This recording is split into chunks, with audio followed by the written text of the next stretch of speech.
All right. Thank you, Dr. Ritchie. That was great. And I'd now like to invite Nicole Williams from the Ohio State Wexner Medical Center to the stage to present on geriatric oncology.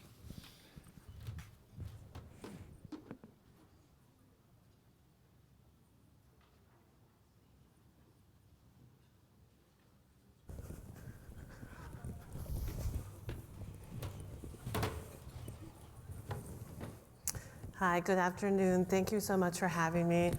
It's my pleasure to present today on optimizing care of the older adult with cancer. Oops.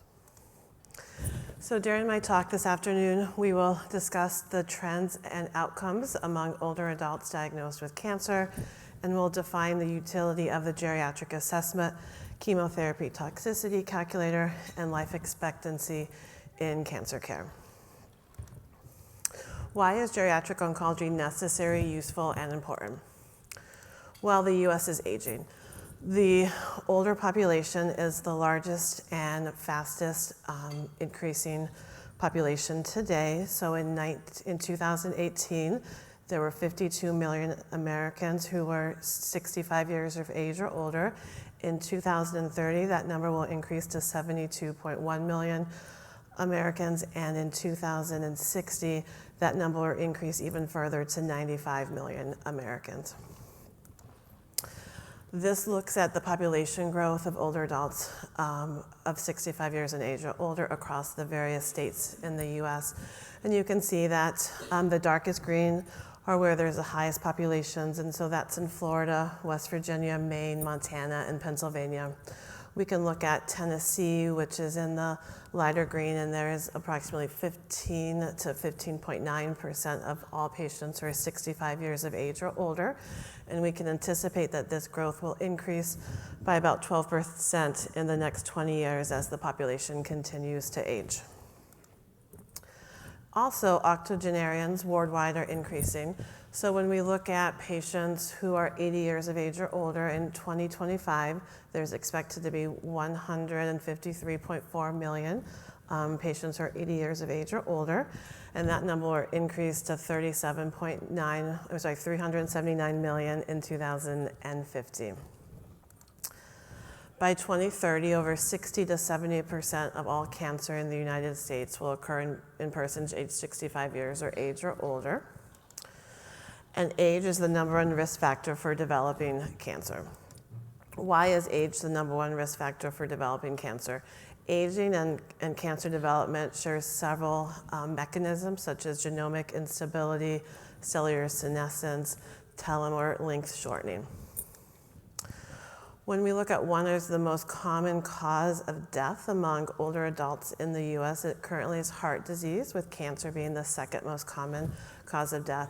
Cancer has been the most common cause of death since 1910, minus in 1920 when the influenza epidemic was the leading cause of death. However, as the US ages, cancer is predicted to surpass heart disease as the leading cause of death. So why is geriatric oncology necessary, useful, and important? The US is aging. Age is the number one risk factor for cancer. The majority of cancer patients will be older by 2030, and cancer is a major cause of death among older adults. Why do we need geriatric oncology, cancer, and aging resource? So one, aging impacts every aspect of the cancer continuum. So obviously, as we discussed, it increases your risk for developing cancer. It also impacts your clinical decision making because we know that not every person ages the same. It also can affect your outcome. Some older adults who are more frail do less well than older adults who are more robust. And then obviously, we're curing a lot of patients with cancer, and so the number of older adults who are living longer who have received treatment for their cancer will also increase. With older adults in cancer, there is a paucity of evidence. So older adults are less likely to enroll into clinical trials. So as you look at this graph that looks at clinical and trial enrollment from 2001 to 2011, we see that in the yellow bar, patients who are 65 years of age or up to 74 years of age or older accounts for about 20 to 25% of all patients in clinical trials, and those that are greater than 75 years accounts for about 10%. Because the number of older adults who enroll in clinical trials are disproportionate, this makes it difficult to extrapolate the information that we gain from clinical trials into the elderly population. Also, the older adult who's most likely to enroll into a clinical trial is typically your robust older adult who has limited comorbidities and a very high functional status, which is vastly different from what we often see in practice. We typically see an older adult who has 2 to 3 comorbidities, some anemia, renal dysfunction. And so the large question is, how do we generalize this data? And so also to note, the very elderly are especially underrepresented. So as we just mentioned, patients over the age of 80 is one of our most rapidly increasing subset of the population. And as you can see in the graph here, they only account for about less than 5% of patients who are enrolled into clinical trials. So how do we generalize this information to them? So in geriatric oncology, we often kind of work the balancing act of overtreatment versus undertreatment. So obviously older adults are at risk for overtreatment because we treat patients based on standard of care treatment, which is derived from clinical trials. In clinical trials, oftentimes these older adults are underrepresented, so patients are at risk for increased toxicities. And so you may have a patient who we start on standard of care treatment who comes in, after 2 to 3 cycles of chemotherapy, who are more debilitated, unable to live at home by themselves, and who had said, if I knew I would have experienced these side effects on treatment, I never would have agreed to have treatment for my cancer. And then we also are at risk for undertreating older adults as well. We worry about toxicity, and unfortunately there also is age bias as well among physicians who may think patients are not candidates for chemotherapy, who may in fact are candidates for chemotherapy. So how do we personalize care for older adults? The first way to do this is starting to move away from thinking of someone at a chronological age and start thinking of physiological age. So not every patient who is 75 years of age ages the same. And so we'll kind of discuss this with a case that will follow throughout the rest of the presentation. So our patient is a 77-year-old female with a past medical history significant for atrial fibrillation, hypertension, who presents with early stage breast cancer. She underwent a screening mammogram and was found to have a mass in her right breast that measured 2.1 centimeters, as well as an abnormal appearing lymph node. She underwent a biopsy of both the breast mass and the lymph node and was found to be positive for breast cancer, which was a hormone receptor positive, HER2 negative. She underwent a lumpectomy and an axillary node dissection. Her oncologist sent off an oncotype, which came back at 30. So she presents into clinic today asking, when is the best treatment for me? And so we know that in older patients with breast cancer, we more commonly see patients that are estrogen positive, although we do see a subset of patients, about 12 to 17%, who are triple negative. We know that in patients that are estrogen positive, we see a benefit of hormonal therapy regardless of age. However, the benefit of chemotherapy as patients age is less robust. We also see that in some of our data, utilizing the role of oncotypes, older adults are not well enrolled in those trials. So for example, in the RxPonder trial, about 11% of patients were over the age, 11% of patients were over the age of 65. And in the Taylor Rx, about 4% of patients were over the age of 65. And so when we look at the guidelines, what do they advise for adjuvant therapy for an older adult with breast cancer? We look at the NCCN. They say treatment should be individualized with consideration of comorbidities. The St. Gallen consensus could not reach a consensus.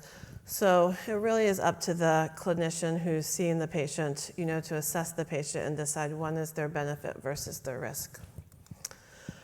So first we'll talk about the comprehensive geriatric assessment and its role in the evaluation of an older adult with cancer.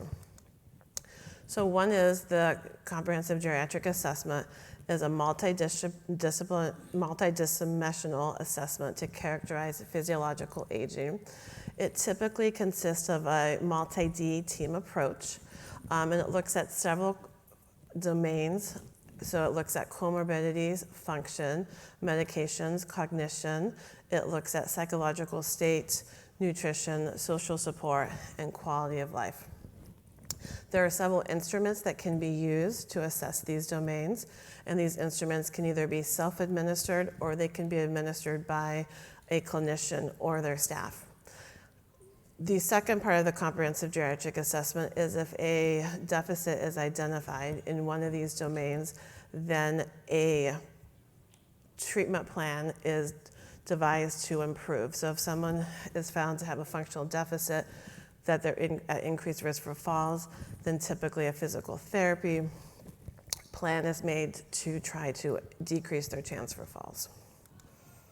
And so at Ohio State, I'm the director of the Breast Medical Oncology Care Clinic, and this is a clinic that specializes in patients 70 years of age or older. And so we're very lucky that we have a multidisciplinary team that can help us assess these patients. So we have a dietitian, a physical therapist, pharmacist, myself, the medical oncologist, and we provide longitudinal care for patients who are diagnosed with breast cancer. And so we perform this geriatric assessment at their initial diagnosis, and then we perform it every 6 months while they're currently on treatment. And so what is the value of the geriatric assessment in oncology? So it uncovers problems not found routinely in your typical assessment. So when they looked at patients who were routinely assessed and compared them to patients who underwent a comprehensive geriatric assessment, they found that in 51% of patients, they identified a problem that was not seen on their typical assessment, and this include, poor functional status, poor nutritional status, risk of falls. And so it gives, the clinician opportunity to intervene. It also allows for an accurate life expectancy estimate. You can predict treatment-related toxicities and other outcomes. It improves communication and quality of life assessment, and it also reduces the incidence of severe chemotherapy toxicities. And so one of the ways I like to think of using the geriatric assessment is it allows us to break patients down into stages of aging. So we look at patients who are fit, who have an excellent or good performance status, they have no functional impairment, no significant comorbidities, no geriatric syndromes. It identifies patients who are vulnerable, who are in good to fair functional status. They have dependence in perhaps an instrument of daily living, which includes medication management, but not in your activities of daily living. They have some comorbidities, but they're not severe or life-threatening. And then there's no geriatric syndromes other than mild memory disorder or mild depression. And then you have your patients who are frail or poor, and those are patients who are dependent in their ADL, so they need help with bathing, dressing. They have 3 or more comorbidities, or they have 1 life-threatening comorbidity, and then they have a clinically significant geriatric syndrome. So again, by identifying these stages of aging, then we can develop assessments to hopefully improve in some of these areas. It also helps to predict mortality. So using data from the comprehensive geriatric assessment, the investigators of this study developed the Carolina Frailty Index, and they divided patients into robust, pre-frail, or frail, and these patients all had cancer. About 50% of patients were robust, 30% were pre-frail, and about 18% were frail. And they found that depending on where the patient fell into the frailty index, it also impacted their mortality. So patients who were robust had a 5-year overall survival of 70% versus those that were pre-frail and frail had a 5-year overall survival of about 50% and 30%. So the comprehensive geriatric assessment is recommended in patients over 65 receiving chemotherapy. So ASCO, SIOG, many of our national societies are recommending that this should be done routinely in all patients who will be receiving treatment. and it's used to identify vulnerabilities or geriatric impairments that are not routinely captured. But the next question is doing this assessment, does it improve outcome? Because when is the point of doing it if it's not improving how patients are doing? And so this question was answered in 4 trials that were presented at ASCO in 2020. So the first trial came out of the University of Rochester, and it looked at geriatric assessment interventions to reduce treatment toxicity in older patients with advanced cancer. And so in these patients, they all had to have a functional impairment to enroll into the trial. And this was performed at sites outside the University of Rochester. And so patients were randomized according to which sites that they were seen at. So there were 2 arms, the geriatric intervention arm, in which the oncology physician provided a geriatric assessment summary, and then also a guided recommendation for each patient enrolled prior to starting a new therapy, and then patients who received usual care. The endpoints for this study were clinician-related grade 3 or 4 toxicity, survival at 6 months, and then treatment decisions. And so the data so this is an example of what the physician would receive after their patient was evaluated in the trial. And so what this showed us when they presented the data were that patients who were enrolled into the geriatric intervention arm, that they had improvements in any grade 3 or 4 toxicity compared to patients in the usual care arm. We also saw improvement in any grade 3 to 4 hematologic toxicity, and then also improvement in any grade 3 to 5 non-hematologic toxicity. All these improvements were statistically significant, and when we look at the number needed to treat, we need to perform the geriatric assessment in 5 individuals to improve outcome in 1 patient. So those are, those are pretty good.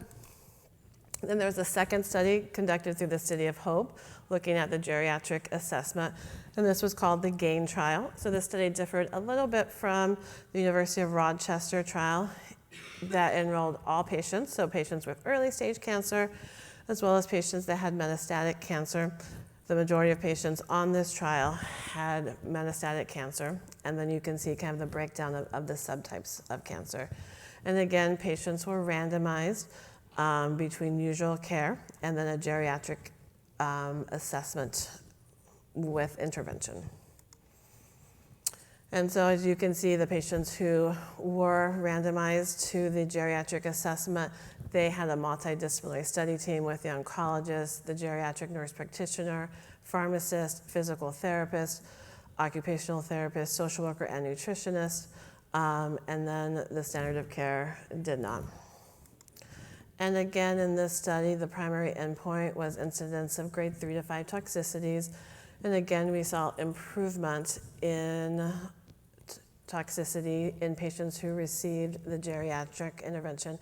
Again, we saw those improvements in overall toxicity, heme toxicity, as well as non-heme toxicity as well. And these were statistically significant.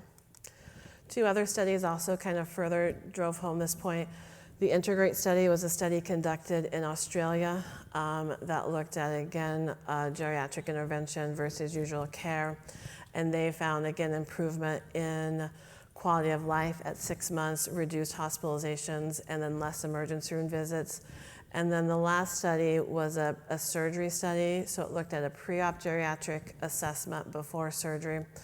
And then they compared it to, again, patients who did not receive the geriatric intervention. And they found that there were decreased hospital stays, decreased ICU admissions in patients that received the geriatric intervention. So one is the key ingredient, is that we are identifying patients who are increased risk for vulnerability, or is it our action plan, our guided interventions, and are they more effective? Or is it both? So when we look at real world data, we can see that geriatric assessment also can change our treatment. So in this study, the authors looked at 35 studies, and they found that after a geriatric evaluation, a median of 20% of treatment plans were changed. Most changed to less intensive options. They also found in this study, while patients enrolled into the study, they underwent a geriatric assessment. Depending on how they scored on the geriatric assessment, they were assigned to either a treatment arm that had less toxicity versus usual care. And they found that in both arms, there were less toxicity. They found that in the geriatric treatment arm, there was less toxicity, fewer treatment failures, and no difference in survival in patients who did not receive the usual care. And then what do we know about the implementation of the geriatric recommendations? So this was a study conducted in Belgium. It looked at patients 70 years of age or older. 5,838 patients underwent the comprehensive geriatric assessment. They looked at the most frequent referrals, which were dietitian, social work, and then geriatrician. And then they looked at adherence to these referrals, the number of patients who went to the referral after it was made. And you can see there was also high adherence to the referral. We do know that there are barriers to performing geriatric assessments. So the authors of this study surveyed 348 oncologists. About half of those were in community practice, and they found that unfortunately about 60% of oncologists did not perform the comprehensive geriatric assessment, and they looked at why. And so one of the most common reasons was lack of time, because it's you're busy in practice and there's just not enough time to do this detailed assessment. So one way is how can we develop a shorter assessment. So there are shorter geriatric screening tools. So the G8, which is an 8-item questionnaire, and then the Vulnerable Elderly Survey, which is a 13-item questionnaire. Both of these items identify patients who are at higher risk and who would benefit from a comprehensive geriatric assessment. So if patients would score high on these studies, then if you would have a geriatrician in your practice, perhaps refer them to those patients versus performing more detailed assessments at that time. And then, so next, after we perform the comprehensive geriatric assessment on our patients, then we will use the CARG chemotherapy toxicity calculator, which helps us to identify patients who are at higher risk for toxicity. So Arthi Harry and her colleagues developed a predictive model for patients at risk for developing grade 3 to 5 toxicities. So they looked at 11 risk factors, 5 of those which are assessed in the geriatric assessment, which are highlighted in red. And so they found that patients who are at low risk, and those were patients who had a score from 0 to 5, had a risk of developing a grade 3 to 5 toxicity between 25 and 32%. Those at medium risk, and those were with a score from 6 to 9, had a risk of developing a grade 3 to 5 toxicity of about 50 to 54%.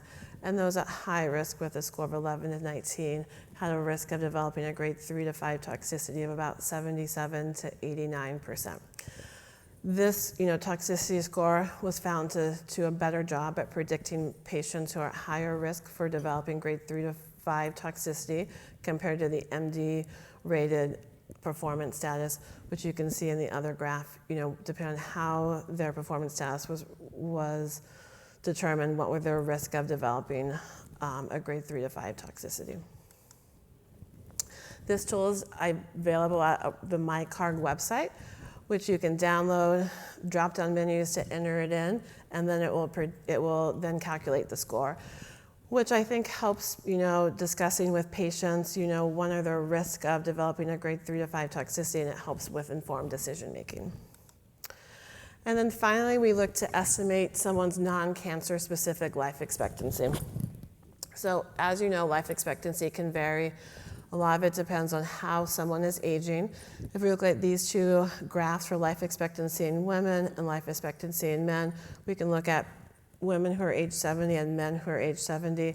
You can see a woman's life expectancy is anywhere from 22 to 11 years, and a male's life expectancy is anywhere from 22 to 8 years.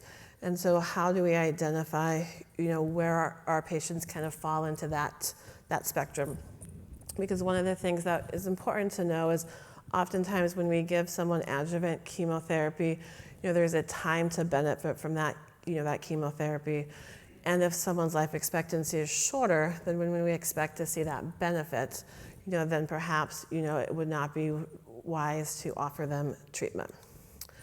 So one of the ways that we can estimate someone's life expectancy is using the e-prognostic tool, and these are available again online. And there's two tools that you can use, the Schoenberg-Lee index. And then it's important to answer no to the presence of cancer question, because again, we want to estimate these patients' life expectancy if they did not have cancer.